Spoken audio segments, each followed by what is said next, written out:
வணக்கம் மக்களே. கொரோனா மாதிரி ஒரு புது வைரஸ் உலக நாடுகளை அச்சுறுத்திக்கிட்டு இருக்கு. WHO இதை வந்து public health emergency of international concern அப்படின்னு சொல்லி அனௌன்ஸ் பண்ணியிருக்காங்க.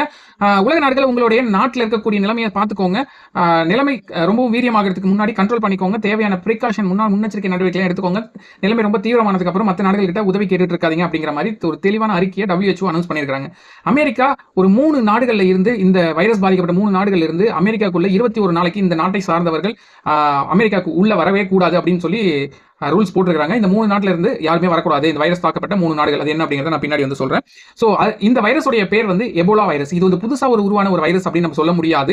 இது ஏற்கனவே எபோலா வைரஸ் அப்படிங்கிறது 2014 வருஷம் வந்து ஏகப்பட்ட பிரச்சனைகளை கிளப்பி நிறைய பேர் இதுக்கு வந்து உயிரிழந்து வந்திருந்தாங்க. இது முக்கியமா ஆப்பிரிக்கா கண்டத்தில் இருக்கக்கூடிய நிறைய நாடுகளில் வந்து பரவிட்டு இருக்குது. ஸோ இப்போதைக்கு ஆப்பிரிக்காவில் இருக்கக்கூடிய நிறைய கண்ட்ரீஸ்ல வந்து இது பரவிடுச்சு. ஜெர்மனியில் இருக்கக்கூடிய சில ஹாஸ்பிட்டல்ஸ் இதை வந்து ஐடென்டிஃபை பண்ணியிருக்காங்க. ஸோ இந்த மாதிரியாக இந்த வைரஸ் பல இடங்களில் வந்து பரவிட்டு இருக்கு. முக்கியமா வந்து இந்த வைரஸ் ஒருத்தர் இறந்து போனதுக்கு அப்புறம் அவருடைய உடல் இருந்து வெளிவரக்கூடிய ஃப்ளூயிட்னால அதிகமாக பரவுது அப்படின்னு சொல்லி சொல்றாங்க. இந்த வைரஸ் வந்து பரவறதுக்கு முக்கிய ஹப்பா இருந்தது ஆப்பிரிக்காவில் இருக்கக்கூடிய ஒரு ஊர்ல ஒரு ஃபியூனல் நடந்திருக்கு. அந்த ஃபியூனல்ல ஒருத்தர் இறந்து போயிட்டு அவர் சவப்பெட்டியில் வச்சுட்டாங்க. அந்த அவர் வந்து ஒரு கொஞ்சம் பெரிய ஆள் அப்படிங்கிறதுனால சவப்பெட்டி நல்லா இல்லை, புது சவப்பெட்டி வேற மாதிரி புது டிசைன்ல வைக்கணும் அப்படின்னு சொல்லி சவப்பெட்டி மாத்திரத்துக்கு மறுபடியும் எல்லாம் எடுத்து அவர் குளிக்க வச்சு குளிப்பாட்டி ட்ரெஸ் போட்டு மறுபடியும் வந்து சவப்பெட்டியில் வச்சு அடக்கம் பண்ணியிருக்காங்க. ஸோ அங்க இருந்து நிறைய ஊர்கள் இருந்து அங்க வந்து நிறைய கூட்டம் வந்திருக்கு. அந்த கூட்டத்தில் இருந்து நிறைய பேருக்கு வந்து இந்த எபோலா வைரஸ் அப்படிங்கிறது பரவி இருக்குது. ஸோ இந்த வைரஸ் எங்க இருந்து பரவிச்சு, இதோட வீரியம் என்ன, இந்த வைரஸ் வந்துச்சுன்னா எந்த மாதிரியான சிம்டம்ஸ் வரும், இந்த வைரஸ் வந்துச்சு அப்படின்னா எத்தனை நாள்ல வந்து எத்தனை சதவீதம் உயிர் போறதுக்கான வாய்ப்புகள் இருக்கு, எல்லாமே ஒன் பை ஒன்னா வந்து நான் உங்களுக்கு சொல்றேன். ஸோ அதுக்கு முன்னாடி நம்ம சேனல் சப்ஸ்கிரைப் பண்ணாம இருந்தீங்க அப்படின்னா சப்ஸ்கிரைப் பண்ணிக்கோங்க. ஒரு இந்த வீடியோவை ஃபேஸ்புக்லயோ இன்ஸ்டாகிராம்லயோ பாக்குறீங்கன்னா அங்க வந்து நம்ம ஃபாலோ பண்ணிக்கோங்க. இப்போ வாங்க வீடியோக்குள்ள போகலாம். ஸோ நம்ம ஏற்கனவே சொன்ன மாதிரி இந்த வைரஸோட பேர் எபோலா வைரஸ். இது வந்து புதுசா உருவானது கிடையாது. ஆல்ரெடி வந்ததுதான் 2014 வருஷம். கிட்டத்தட்ட பாத்தீங்க அப்படின்னா ஒரு 11,000 உயிர்களை வந்து இது வந்து காவு வாங்கியிருந்தது. ஒரு 30,000 பேருக்கு வந்து இந்த எபோலா வைரஸ் அப்படிங்கிறது பரவி இருந்தது ஆப்பிரிக்கா கண்ட்ரீஸ்ல.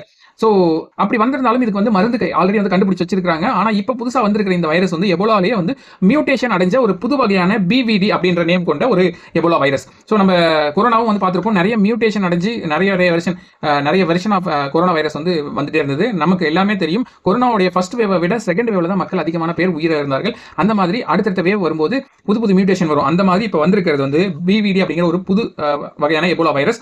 ஸோ இந்த வைரஸ் எங்க முதல்ல வந்து ஐடென்டிஃபை பண்ணப்படுது அப்படின்னா ஆப்பிரிக்காவில் இருக்கக்கூடிய ஒரு ஊர்ல காங்கோ அப்படிங்கிற நாட்டில், ஆப்பிரிக்காவில் இருக்கக்கூடிய காங்கோ அப்படிங்கிற நாட்டில் ஒருத்தர் வந்து திடீர்னு காய்ச்சல் அதிகமாக வந்து ஒரு 3 நாள்ல இறந்து போறாரு. எப்போ அப்படின்னு சொல்லணும்னா 26 ஏப்ரல் 2026 அன்னைக்கு வந்து பயங்கரமான காய்ச்சல் வந்திருக்கு. 3 நாள் கழிச்சு அவர் அப்படியே இறந்து போறாரு. ஸோ இது வந்து ஒரு சாதாரண விஷயம் தான் அப்படின்னு சொல்லி எல்லாரும் வந்து அசால்ட்டா விட்டுறாங்க. அதே மாதிரி அதுல இருந்து ஒரு 2 நாட்கள் கழித்து அந்த ஊருக்கும் இந்த ஊருக்கும் சம்பந்தமே இல்லை, வேற ஒரு ஊர்ல அதே மாதிரி ஒருத்தர் வந்து திடீர்னு நிறைய காய்ச்சல் வந்து இறந்து போறாரு. ஸோ இந்த இறந்து போனவர் பார்த்தீங்க அப்படின்னா ஒரு பிக் ஷாட், கொஞ்சம் வந்து கொஞ்சம் பெரிய ஆள்னு வச்சுக்கோங்களேன், நல்ல ஒரு வசதியான ஆள், நல்ல ஒரு பெரிய பணக்காரர். அவருடைய ஃபியூனலுக்கு நிறைய ஊர்கள் இருந்து நிறைய சொந்தக்காரங்க, நிறைய ஃப்ரெண்ட்ஸ், ஃபேமிலி மெம்பர்ஸ் எல்லாம் அந்த மாதிரி வெவ்வேறு ஊர்கள் இருந்து நிறைய பேர் வராங்க. ஸோ அப்படி வந்தவங்க என்ன பண்றாங்க அப்படின்னா சிம்பிளா ஒரு சவப்பெட்டி வந்து வச்சிருக்காங்க. அந்த சவப்பெட்டிக்குள்ள எடுத்து உள்ளவையும் வந்து வச்சுட்டாங்க. அவருக்கு பண்ண வேண்டிய இறுதி மரியாதை பண்ணி எடுத்து உள்ள வச்சுட்டாங்க. அங்கிருந்து வெளிய ஊர்ல இருந்து வந்து பார்த்தவங்க வந்து இந்த சவப்பெட்டி சரியில்லை, இந்த சவப்பெட்டி இப்போ இவரு எவ்வளவு பெரிய ஆள், இவருக்கு வந்து இந்த சாதாரண சவப்பெட்டி வைக்கலாமா, இதுக்கு வந்து இன்னும் பெரிய நல்ல ரிச்சான சவப்பெட்டி வைக்கணும் அப்படின்னு சொல்லி சவப்பெட்டியே மாற்றி அந்த பாடியை வெளியே எடுத்து எல்லாமே ட்ரெஸ் மாற்றி குளிப்பாட்டி ட்ரெஸ் மாற்றி பண்ண வேண்டிய இறுதி சடங்குலாம் மறுபடியும் அந்த சவப்பெட்டியில் வச்சு அடக்கம் பண்ணியிருக்காங்க. ஸோ இங்க வந்து பார்த்தீங்க அப்படின்னா நிறைய ஊர்கள் இருந்து வெவ்வேறு ஊர்கள் வந்திருக்காங்க. இங்கே முடிச்சுட்டு இவங்க எல்லாருமே வந்து கிளம்பி போயிட்டாங்க. இந்த வைரஸ் பரவுது அப்படின்னு பார்த்தோம் அப்படின்னா ஒருத்தர் இறந்து போனதுக்கு அப்புறம் அவருடைய உடல் இருந்து வெளிப்படக்கூடிய ஃப்ளூயிட்ல இருந்து தான் வந்து அதிகமாக இந்த வைரஸ் அப்படிங்கிறது பரவுது அப்படின்னு வந்து சொல்றாங்க. ஸோ அந்த வகையில் இந்த ஃபியூனலுக்கு வந்து நிறைய பேருக்கு இந்த வைரஸ் வந்து அஃபெக்ட் ஆயிருக்கு. வெவ்வேறு ஊர்கள், ஆப்பிரிக்கா இருக்கக்கூடிய வெவ்வேறு ஊர்களில் நிறைய பேருக்கு வந்து இந்த வைரஸ் அப்படிங்கிறது பரவி இருக்கு. முக்கியமாக இந்த வைரஸ் வந்து வவ்வால்கள் கிட்ட இருந்து தான் வந்து பரவ ஆரம்பிச்சிருக்கு. இந்த வவ்வால் சாப்பிட்டு போட்ட ஒரு பழத்தையோ இல்லை வவ்வாலுடைய எச்சத்தையோ யாராவது தொட்டாலோ இல்லை வவ்வால் சாப்பிட்டு போட்ட பழத்தை ஏதாவது விலங்குகள் சாப்பிட்டாலோ அந்த விலங்குகளை இறைச்சியை மக்கள் சாப்பிட்டாங்க அப்படின்னா, மனிதர்கள் சாப்பிட்டாங்க அப்படின்னா அதன் மூலமா வந்து இந்த எபோலா வைரஸ் அப்படிங்கிறது பரவுது அப்படிங்கிற மாதிரி வந்து சொல்றாங்க. ஸோ இந்த மாதிரி இந்த எபோலா வைரஸ் பாதிக்கப்பட்ட வவ்வால் சாப்பிட்ட பழத்தையோ இல்லை வவ்வால் சாப்பிட்ட மிருகத்தையோ ஏதோ ஒருத்தங்க வந்து அப்படியே சாப்பிட்டுருக்காங்க, மனிதர்கள் சாப்பிட்டுருக்காங்க, இது சம்பந்தப்பட்ட ஆள் யாரோ சாப்பிட்டுருக்காங்க. அப்படி சாப்பிட்டதுல தான் வந்து இந்த எபோலா வைரஸ் வந்து வவ்வால்கள் கிட்ட இருந்து மனிதர்கிட்ட பரவுனதா வந்து ஒரு தேரி வந்து சொல்லிட்டு இருக்காங்க. இதோடைய மியூட்டேஷன் வெர்ஷன் வந்து BVD அப்படின்னு வந்து சொல்றாங்க. ஸோ இந்த பிக் ஷாட் இறந்து போயிட்டாருன்னு சொன்னோம் இல்லையா, இவர் இறந்ததுக்கு அப்புறம் தான் வந்து கவர்மெண்ட்டுக்கே வந்து சந்தேகம் வந்து செக் பண்ண ஆரம்பிக்கிறாங்க. ஸோ செக் பண்ணும்போது தான் வந்து இது எபோலா வைரஸ் அப்படின்னு சொல்லி ஐடென்டிஃபை பண்ணியிருக்காங்க. ஸோ இந்த ஃபர்ஸ்ட் வாட்டி செக் பண்ணும்போது இது எபோலா வைரஸ் இல்லை அப்படிங்கிற மாதிரி பாசிட்டிவா வராமல் நெகட்டிவா வந்து வந்திருக்கு டெஸ்ட் ரிசல்ட். ஏன் அப்படின்னா இது ஆல்ரெடி அவங்க சாம்பிள் கலெக்ட் பண்ணி வச்சிருந்த எபோலா வைரஸோடைய சாம்பிள் மாதிரி இல்லாம புது வகையா இருந்திருக்கு. அதனால இது எபோலா வைரஸ் அப்படிங்கிறது நெகட்டிவ் அப்படின்னு ரிசல்ட் வந்திருக்கு. மறுபடியும் இன்னொரு வாட்டி WHO இதுல தலையிட்டு அதை வந்து செக் பண்ணி பார்க்கும்போது தான் எபோலா வைரஸ் வைரஸ்லயே வந்து மியூட்டேஷன் அடைஞ்ச புது பிவிடி டைப் ஆஃப் எபோலா வைரஸ் அப்படிங்கறத ஐடென்டிஃபை பண்ணிருக்காங்க. அதுக்கப்புறமா தான் வந்து 14th மே தான் வந்து கவர்மெண்ட் கன்ஃபார்ம் பண்ணி மற்ற கண்ட்ரீஸ்க்குலாம் வந்து சொல்ல ஆரம்பிக்கிறாங்க.